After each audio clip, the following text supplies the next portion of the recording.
What is up, my Squirtleites? It is I, your king. Welcome back to more Let's Play Pokemon Black and White 2. In the last episode, we continued our way through Route 3, the connecting route between Striaton City and Striaton City, and we made a stop here in Wellspring Cave, where we are continuing to make our way through. We still got one more black belt to battle against as we make our way through here. I'm also gathering all of the items here in this cave. Going to be working on that as we go, but the one thing I don't want to do is accidentally run into the strongest trainer in this cave too early. Now, that item right there is a protector that is necessary for evolving Rhydon into Rhyperior.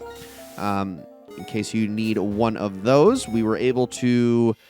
I want to say we get a protector earlier in the playthrough, but I actually could be wrong about that. Or is that our second protector? No. Am I thinking of the Magmarizer? I might be thinking of the Magmarizer. I can't remember exactly.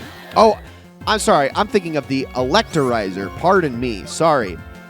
Forget that Rhyperior does not get treated as the opposite of those two. That's what I was thinking of, the one that we've had on the Plasma Frigate towards the end of the main story.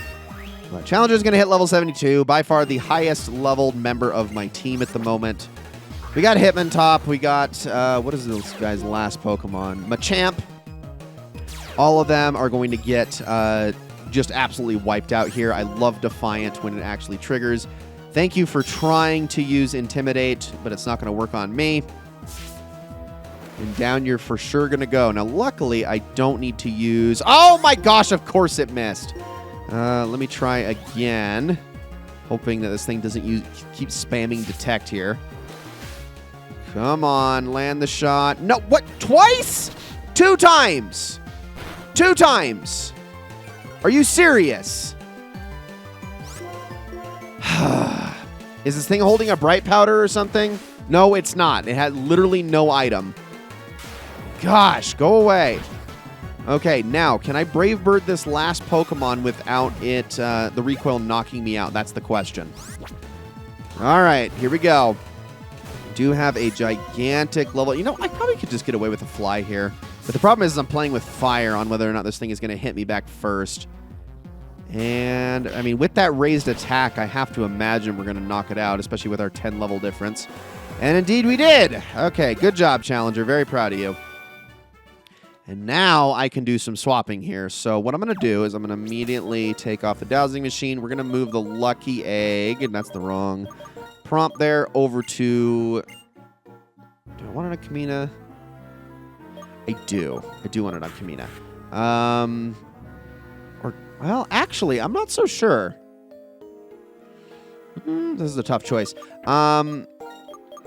Well, I am going to move Challenger kind of towards the back of the party. I think I'm actually going to move the Lucky Egg to Tomoe just for this upcoming fight, but we'll keep Kamina at the front of the party. Now, dowsing machine, again. Let's see, up there somewhere.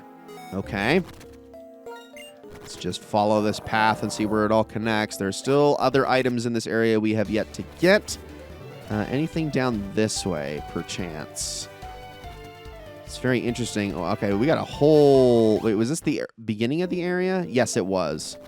Okay, gotcha. So I think we can head back up and go to the north end of the cave, I guess. Because I know there's 2 TMs sitting in here somewhere that I would very much like to get my hands on. We got something up here, which is an Ultra Ball. Okay. Yeah, I think we're missing a single max revive and then also... the 2 TMs, which actually I may have missed one of them. Let's head up here. Let's battle this guy. All right, this is the true, quote-unquote, final boss of this cave. This is a veteran trainer, and he's got a full stacked team of 6 Pokemon here, all either impossible to evolve or fully evolved, and he is going to start right off the bat with Gyarados here, which is why I wanted Kamina at the front. Now, I still don't have Thunderbolt on her, but that's because, you know, I replaced it with Flash in the last episode. We're going to get Thunderbolt back right after this. I'm going to hope Thunder hits here. Of course it didn't, so that's, you know, just my luck. So I'm going to try it one more time after this and hope that this works, otherwise we're in trouble. Okay, there we go. Gyarados is definitely going down to that. It's the one Pokemon I was super not worried about. So Down it goes, and then I can swap off of Kamina now. Okay, Gigalith is next. This is why I put the Lucky Egg on Tomoe, was because this guy has technically 4 Pokemon that are weak to Tomoe's moveset, and I would like to use her as much as possible, but 2 of them are going to actually probably be a little bit difficult to take down with what she has, but we'll see. Gigalith is not one of them. For starters, it should still be easy. In fact, Sturdy is the only reason it survived. It's going to use Stone Edge here, which that is going to hurt. No matter who uses that move, it's always going to hurt. But we'll have to see what comes next. I might need to do some healing on Tomoe anyway. But there we go. All right, lots of experience off of that one. And next is Snorlax. Okay, this is the one Pokemon I don't want Tomoe going up against. So back to Jack we go. And actually, I just remembered that Snorlax has incredibly good special defenses. All right, well, we'll see what I can do. Aura Sphere. It is still super effective, but Snorlax is a special defensive beast. Okay, not bad. Could have been worse. See what it's going to use. Wild Charge, huh? I mean, that's going to probably hurt a little bit, but if that's all it's going to be able to throw at me, this actually is a perfect opportunity for me to use some time to heal my Samurott here. So let me do that. Let's see if it goes again. It did. Okay. I was anticipating that. And now I can knock this thing out with my last Aura Sphere. This thing just don't miss. Beautiful. Okay. There we go. Now we move on to Druddigon. Now, I could switch to Farina for this, but I think I'm going to go back to Tomoe and see if she can't just Ice Beam this thing down. It'll probably take a couple of hits, but I think we'll be mostly okay. Let's see. Well, we'll find out how much this does right now. My guess is not quite. Yep, that's what I figured. Ooh, but frozen, though. That's what I like to see. Of course, it immediately thawed out, so it was a gigantic boner killer, but what are you going to do about it, right? Ice Beam it again. There we go. That should put us at level 70, I would assume. Yeah. And then some. All right, is the next one going to be... I was going to say, is it Crobat or Excadrill? So Excadrill's next. I was hoping this one would be last so I could just safely Hydro Cannon it, but that's not going to happen, so let's Scald it instead. With stab damage, maybe this is enough to knock it out. And the answer is yes. Okay, super simple. Last but not least is Crobat. I'm going to hope I can Ice Beam my way through this thing. If it doesn't work, I've always got Kamina as a backup. I've always got my Lucario as a backup. I got plenty of backups here, but I would like for Tomoe to get the experience from this one. Air Slash can cause flinch. Yep, that's a little scary. See if it keeps doing it. There we go. Broke through that time. Probably not going to one-shot it, though. And indeed, let's try one more time and hope the Air Slash doesn't knock us out. 2! Holy crap! Could not have been any closer. We will take it. And then got the critical hit there for good measure. That's a lot of ending experience. All right, well, thank you for that actually interesting battle, Sean. I appreciate it. Days with Pokemon are full of happiness, and our joys will grow as we live together. I like this guy. He's legit cool. Always a fan of meeting actually interesting trainers here in the end game. There we go. TM52 Focus Blast. Really, really powerful special fighting move, but unfortunately has an accuracy of only 70. It would absolutely be a power upgrade over something like Aura Sphere on Jack, but the problem is that its accuracy is so poor that I just can't justify using it. So I am going to be skipping on that one. Now, I'm pretty sure I'm missing a TM in here. So let me see where that is. And indeed, TM47 Low Sweep. This is a physical fighting move that always lowers.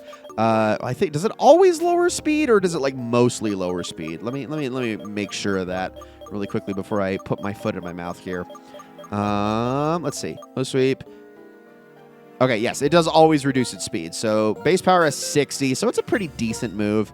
But it looks like Jack's the only one who can learn that, and I'm assuming that's going to be the same case with Focus Blast. Base power 120, accuracy is 70, and yes, that is the case. So I'm going to be teaching neither of those to my Fighting-type Pokemon, even though it's pretty much the only thing that he can learn in here. So what I'm going to do now is I'm actually just going to escape rope my way out of here, since escape ropes in this game just take you back to the entrance of the cave. And there we go. All right, now we can finally continue making our way through this route. We still have a few trainers left to deal with as we go, so let's head on over this way. There are a bunch of preschoolers up there that we're going to have to battle, and there is also the set of twins over here, which actually, I don't know if they fight us. You know how many people use Protect or Detect in double battles? That's the time to use Feint. Okay, so that's what I thought. I wasn't 100% sure if that was going to be the case. Now this right here, let's talk to this guy. I'm the daycare man. We take care of the precious Pokemon of the trainers. If you'd like us to raise your Pokemon, have a word with my wife. Now up to this point in the Pokemon series, for the most part, daycares have been available well before you hit the end game, but for some reason, this time in Generation 5, they don't let you access the daycare until well into the end game, but now you can actually start breeding teams once you get here, obviously. It's kind of the benefit. All right, well, now we can actually get to fighting in here really quickly. So let's see. I am going to actually move the Lucky Egg around again, and I am going to give it to Jack this time as we make our way through here. Probably could stand to heal the guy, but Feel invincible because I'm surrounded by this pile of children Pokemon. Okay, so we got this nursery aide to fight, and we got 3 different preschoolers, but all of them are going to have very low-level Pokemon. I think a couple of them are, like, slightly evolved, but yeah, for the most part, these fights are going to be pretty darn simple, so we'll just get through these. The nursery aide at least has a couple of Pokemon that are worth our time. Jigglypuff is not one of them. Now, luckily, we can't trigger its cute charm with Aura Sphere because we're not directly punching it, and that should push Jack to level 71. The other 2 Pokemon are much more interesting. Next is Lickitung. Not quite a Licky, but hey, at least it's still, you know, worth a darn. Take this thing out very simply. And then the last one is going to be Purugly, and that's going to go down not as easily, but still should be one-shot, I would say, regardless. Wow, that was actually worth less experience than Jigglypuff? I'm shocked by that. Like, extremely shocked. I figured at least Lickitung was going to be worth like a mid-stage evolutions. I guess Jigglypuff technically is, though, isn't it? Yeah, I guess that's true. Wow, my entire world has been shattered. Thinking about how powerful Jigglypuff is versus Lickitung, I would have never guessed that. Now, these 3 kids right here, like I said, their fights are not going to be worth all that much. So this first girl, Ava, she's got a Kirlia and a Pikachu. There is the kid running around Tyrone. He's got a Beldum and a Dino. And then the last one, I think, is the kid up on the slide. He's got a Riolu and a Ledian. Now, the Ledian is pretty much the only thing in here that's going to actually be worth much. So I'm going to be honest here. I'm probably just going to skip through all of these fights and we'll just move on because this is just going to be kind of a giant waste of time going through all these. I would like to get to Striaton City in this episode. So pardon me while I get through all of these, and then I will see you all in just a second. All right, and that last fight, that last Ledian that I took down was actually just enough to push Jack over to level 72, so pretty awesome. Now here in the sandbox, you're going to get yourself a rare candy, but wait, there's more, because now we're going to head on over here to the actual daycare itself, or the preschool. That's what I was getting mixed up. One's called the daycare, one's called the preschool. Although, I mean, is preschool not just a kind of a glorified daycare? I guess it's a little bit more like intentional and focused and whatnot, but in a lot of ways it's also still a daycare, especially because they call these ladies nursery aides as opposed to teachers. So regardless, you get another rare candy in there, and now we can finally head down in to Striaton City. And notice how the dowsing machine is getting activated like the second we walk in here. That is because if we hop into the water here, we can go after an item that's kind of over here in the corner. So we're going to get that first things first. Right off the bat, and then head back onto the mainland after the fact, and then we can talk about what's going on here in Striaton. Now, there are a couple of trainers that we're going to actually be able to battle in here, and there is also, of course, the former gym. Now, the former gym actually has some things going on. What did I run into in the water here? What level is this Basculin? Oh, I don't have a Max Repel on. No duh. Oh, man, I'm an idiot. Let's just run away from that. I wasn't even thinking about that for a second. I'm like, how the heck did I even find anything? Now, there are a number of items to be gotten around here as well that we're definitely going to want to go after, including some that are actually at the Pokemart. So I'm going to have to definitely get those. Get a full restore there. There is also another item, I think, over here on the left side, if I'm not mistaken. Yes, indeed. Get ourselves a Max Elixir. So all of those. And then also, let's see. Where else do I want to go? Okay, this way. This guy over here there's a fisherman over here. He's actually going to give us a big pearl. So all these items, like as soon as you come in here, which I think is really funny, I have to give you this and just a free big pearl for absolutely no reason. Live quietly and do a lot of fishing and truly live an ideal existence. You know what? I think you do, buddy. You're definitely having a much better life than that Magikarp dude. He's a miserable fucker, that one. All right, back into the city we go. And oh man, it's just so good to be back, everybody. Striaton City, it just gives me the warm and the fuzzies knowing that I'm back here again. Absolutely love it. Now, we're going to explore the remainder of this city in the next episode, but I'm going to hop into the Pokemon Center really quickly because there's one person I want to bring your attention to, and that's this lady.